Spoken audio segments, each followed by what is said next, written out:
Appreciate it. Thank you.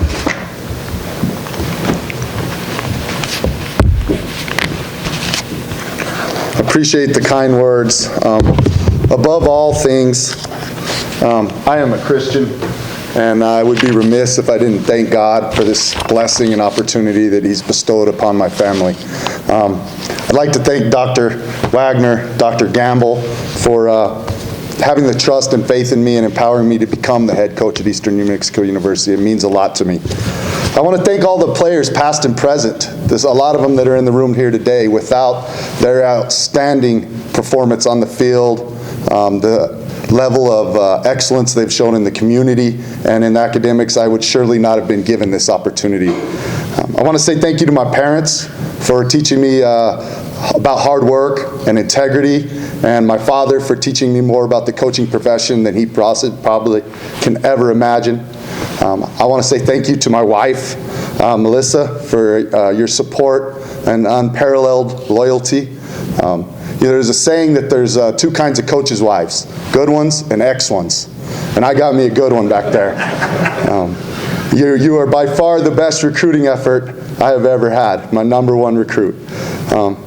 Last but not least, I'd like to thank my children, Kingston and Croy, who are here today, who've taught me to be a better man, and have taught me to be a better coach.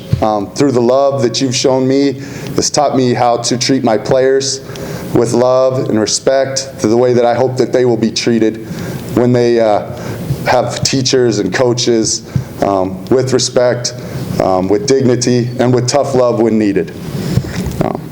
I'm grateful to be named the 19th head coach, I believe, in Eastern New Mexico history. To walk in the same shoes with men like the late, great Harold Bud Elliott, B.B. Lees, Jack Scott, other ones, Don Carthel, outstanding men like Mike Howard, Mark Robato, and more recently, Josh Lynn, is extremely humbling.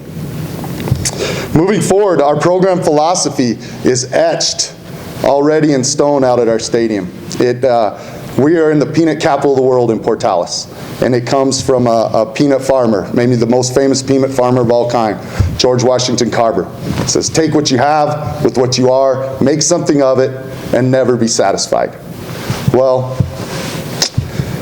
we don't have all the resources at NMU that you might have at other places, but what we do have is great people.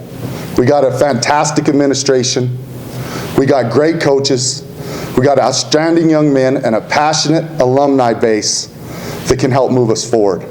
We have a new stadium that is exciting to play and nothing short of electric on Saturday nights. That's what we have. What we are is a disciplined team that uses unique schemes to give our kids, our men out on the field, every opportunity to be successful. We are leaders in the classroom, on the field, and out in the community. And we are not satisfied. We have had a lot of great achievements. We're coming off our 4th winning season. We've been to back-to-back bowl games, and in Division II football, there's 170 teams. 28 of them make the playoffs. It's extremely difficult. There's 3 more bowl games. So if my math's right, that leaves us 34 opportunities for postseason play. We've been in the postseason the last 2 years. The next step is to make the tournament, to get into the NCAA playoffs. And that's the direction our program will be headed from this point moving forward. Okay. In the classroom, as Dr. Wagner has brought out, we had a 3.0 GPA. We have led the conference 4 out of the last 5 years, the Lone Star Conference in football team GPA, and with a 3.0 GPA after the fall semester, we have the lead at halftime. Moving forward in the community, you will see the Greyhounds more engaged in the community and more engaged in community service. As I expect that our young men are not only moving out into this world to get jobs, but also to become great ambassadors of Eastern New Mexico University and our football program. At this time, I'll kind of want to thank everyone for coming out and braving the weather, and I want to leave you with kind of a joke or an incident that's already happened in my short time as head coach. I was trying to spend some time calling all of our players, and we have an all-conference linebacker named Brad Harden from Aztec, New Mexico. Brad had texted me and called, and we were missing back, and I knew I needed to get a hold of him because Brad's a great player, great guy. He can be a leader. So I've been chomping at the bit for this opportunity to talk to Brad. Well, we also have an alumni right down the road, former Greyhound football player named Brad Holland, who is the head coach at Fort Sumter. Well, Brad Harden had just texted me, just called me, and I missed it. I got off a conversation. Brad Holland called me. I missed it, and I didn't recognize the difference. So I called Brad Holland, thinking it was Brad Harden. And I got on the phone. He says, "Congratulations." I said, "Thanks, Brad. I really appreciate it. I'm so excited. Can't wait to get you in here. You know, you're a great player. You do all the right things. You're the role model for our team. I want you to be a captain. I want you to be a leader." And Brad Holland was such a good alumni. He just said, "Yes, sir. Anything I can do, whatever you need, I'm there for you. I'm in. I'm all in. Count on me." And I got off the phone and I looked and I said, "That didn't sound like Brad." And I looked and I said, "That was Brad Holland." So I called him back right away, and he didn't answer. So I texted him and I explained the situation. And he said, "Coach, I was just afraid you were going to give me another pep talk. You know, I got one more year eligibility back. So I don't know if Brad Harden's ready, but Brad Holland down at Fort Sumter is." So I just thought that was a little funny anecdote that has already occurred. So questions?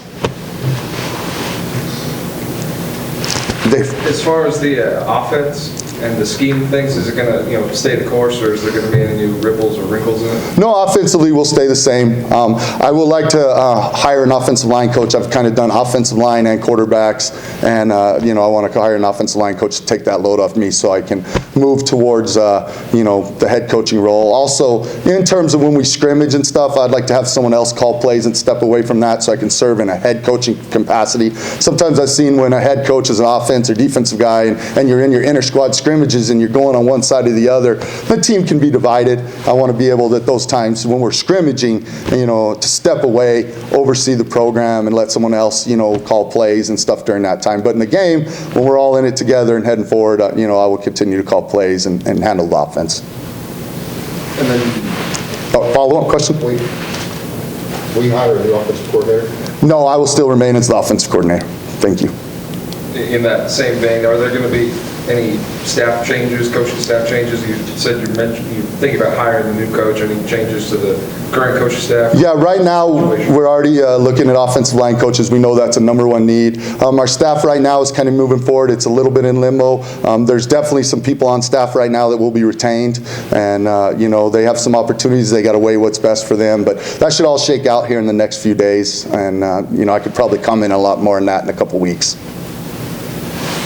Yes. Coach, I know you probably have hit the ground running with recruitment, but what are your plans with recruiting right now? Well, I commend Dr. Gamble and Dr. Wagner for moving so fast, because our recruits were only in limbo for probably about 48 hours, which was easy. The first thing I did was we got our staff together. We said, hey, let's call all our players. I tried to call all of them. I didn't get quiet on my rant. I got midnight. I quit calling.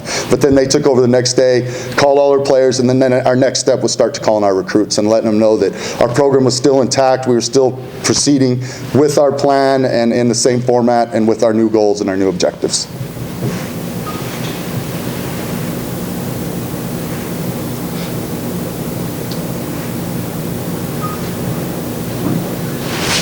Trace. Like to wake up this morning as the head coach. It's a little bit surreal still, and you probably know what I'm saying. You got a million things you want to do. You were in that situation, Trace, and you're excited and you want to go. And I told Dr. Wagner the other day, I've never had a day where it got to 3 o'clock so fast. I felt like it was 11, 10:45, and it was already 3 o'clock. So,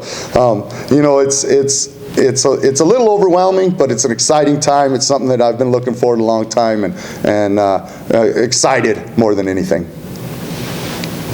The schedule's coming out yesterday. Any game in particular jump out at you?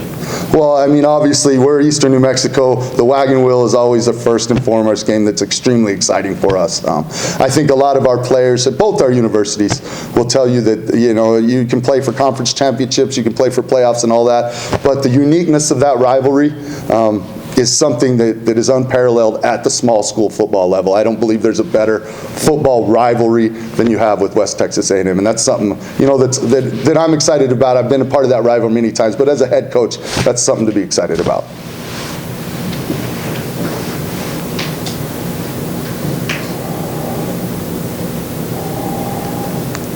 Okay, well, yes, one more. As a new head coach, is there any new tradition that you want to carry out as the coach?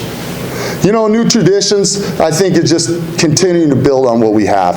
I've got some things that we will do in the community. I think that we can start kind of building a bridge between the academic side of the university and the athletic side. I know Dr. Wagner has really been empowered with that, and I want the football team to kind of take the lead with that and really be his advocate to go over there and really sell that. I want to get involved in not just community service, but some school service projects where we're doing things for the university as well. I know one thing, that a tradition I like to start is I want to have one athletic contest every year where the entire football team attends. So I can talk to Coach Gomez, and he could tell me, hey, I'd like to have the team at this game. We got a lot of people. We have 100+ football players. We bring 100 football players. We can be rowdy. We can be